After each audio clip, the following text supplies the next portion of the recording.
Okay, guys, so this is verse 2 of Drysha Viveka, and I will try to pronounce the verse in Sanskrit.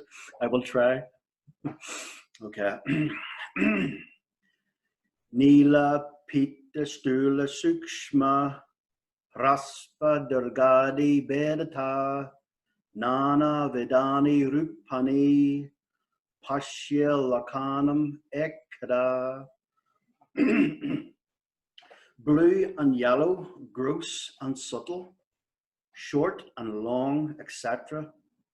Due to such differences, many kinds of form exist. The eye seeing them is but one. Okay, so verse 1 seems pretty straightforward until it isn't. And that's absolutely fine. That's fine. That's why there's more verses after verse 1. If a person can get to grips with verse 1, that's really good. But if they can't, then don't worry. It's fine. And that's because the next 3 verses, they'll look at the 3 aspects of verse 1. The external world, the sense organs, and the mind.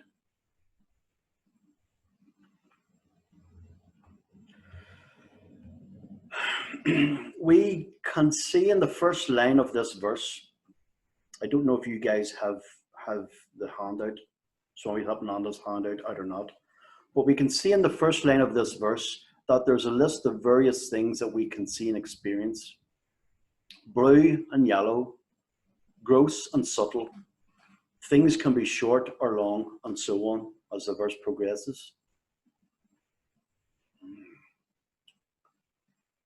It's because of these differences we experience various forms.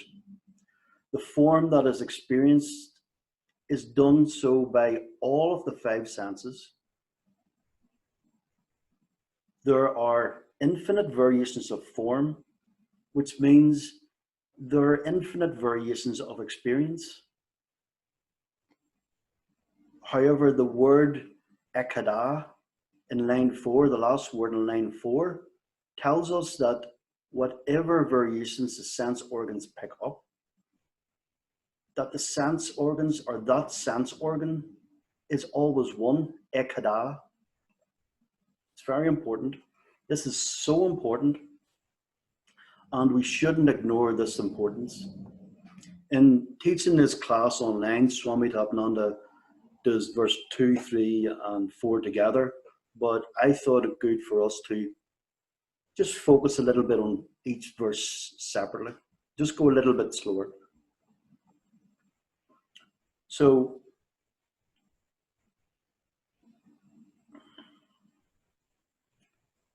even though the sense organs pick up many, or the sense organ, a sense organ picks up many, it remains ekada, always one. And this is important. It's primary to Vedanta, because a sequence is being set up here. It's that which sees many is in fact one. That which witnesses many is one. That which observes many is one. That which knows many is one. This sequence is very, very important.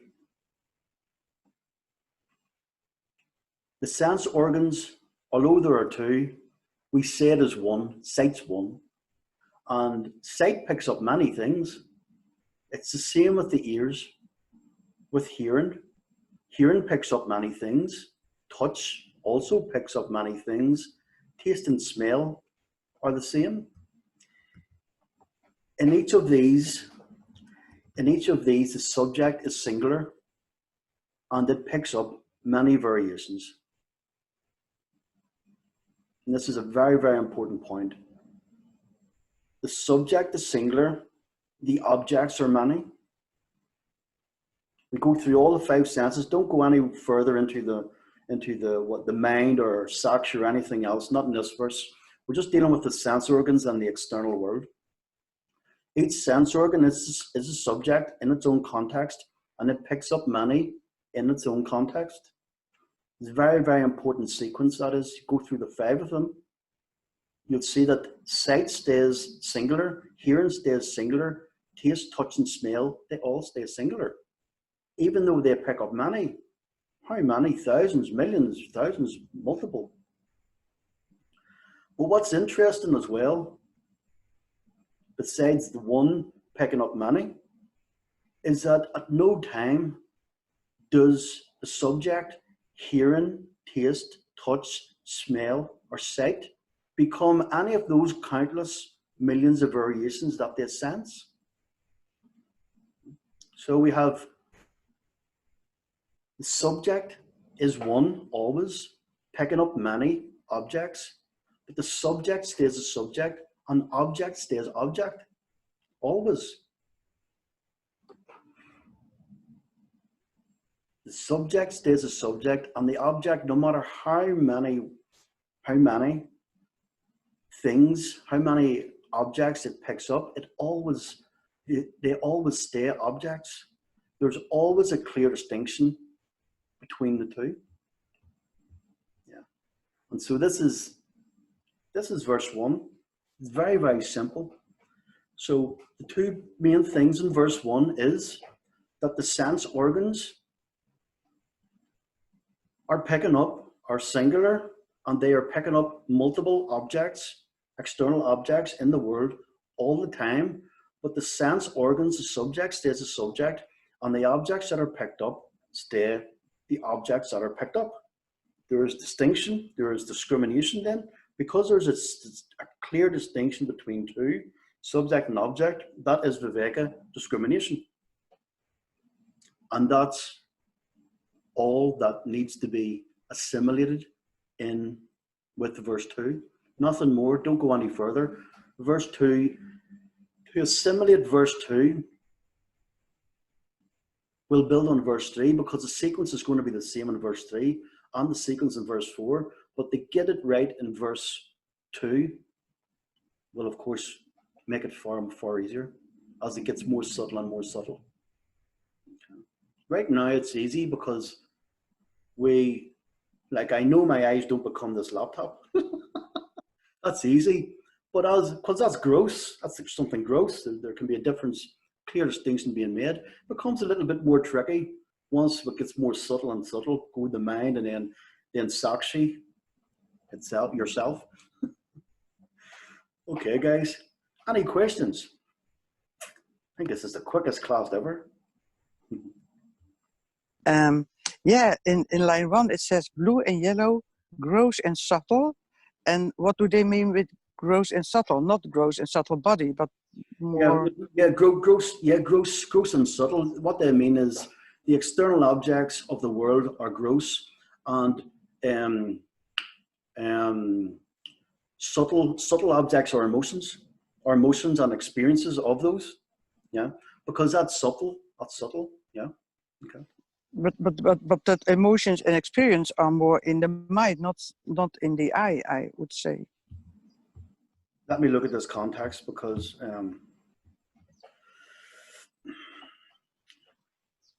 many forms, blue and yellow, gross and subtle. I will have to, well, it is speaking about stula and sukshma. So stula is gross and sukshma is subtle. So it is talking about those two.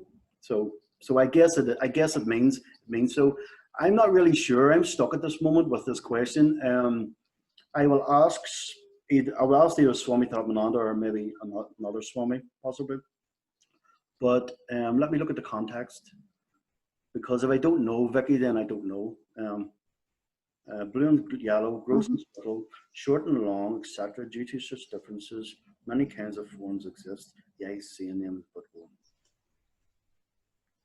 Yes, I understand. I think maybe the eye is also not literally the eye, because in the next one it says dullness and sharpness, and that's also not literally the eye. So maybe why you're asking is right, because this is about the external world and the sense organs as well. this verse. So, Yeah. what would it mean by subtle? I Yeah. asked a good question, and I don't actually know, so I will have to ask. Okay. I will send Swami Tiramananda an email and ask him this. Actually, that would be better. Great. Yeah, Great. yeah. So I will. Okay. Thank you. Yeah, good question. I hate it when you ask questions. Judy, please tell me you've no questions. It's like, did you guys hijack me? Okay. But yeah, that's a really good question. Thank you. I'm really curious about that now myself. Yeah, me Yeah. too. Yeah. It's a good one, yeah. Okay. Any other questions, guys? No, thank you so much. Okay. Well, Great. I will send Swami Tatmananda an email and ask him about that. And he's really busy. He might sometimes takes a few days or a week to reply, but sure, we'll let you know, and then I'll let it be known in the class as well. Okay.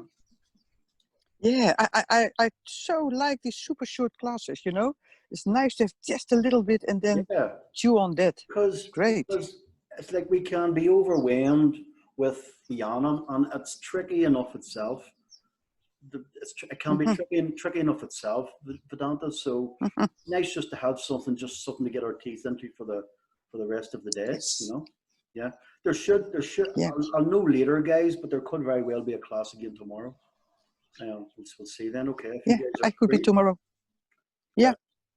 Like I was saying to you guys before the class, and I'll say this in the class so the group will see as well. Swami Vivekananda is going to be teaching some Guru Shastra soon, and I know us guys are going to be doing it. So anybody else that's watching us in the group or on our page or even picks it up on YouTube, then please get in touch with Swami Vivekananda or something. You find him on Facebook, and he's a really, really experienced Vedanta teacher. Been doing it for 50 years. Comes from a lineage of teachers, of course. Of course. But I meant his dad and his grandfather were. Okay. All right, guys. So, while I'm really embarrassed and really red, I'm going to go, okay? It's just got really funny. Thank you. Thank you so much. Sunburn all of a sudden. Okay, guys. Thank you, Robert. Yeah, Thank you. Thank you. Thank you. Bye, bye, Thank bye, you, bye, Robert. Thank you, Bye. Judy. Bye, Bye-bye. Thank you, Vicky, Robert. Bye-bye.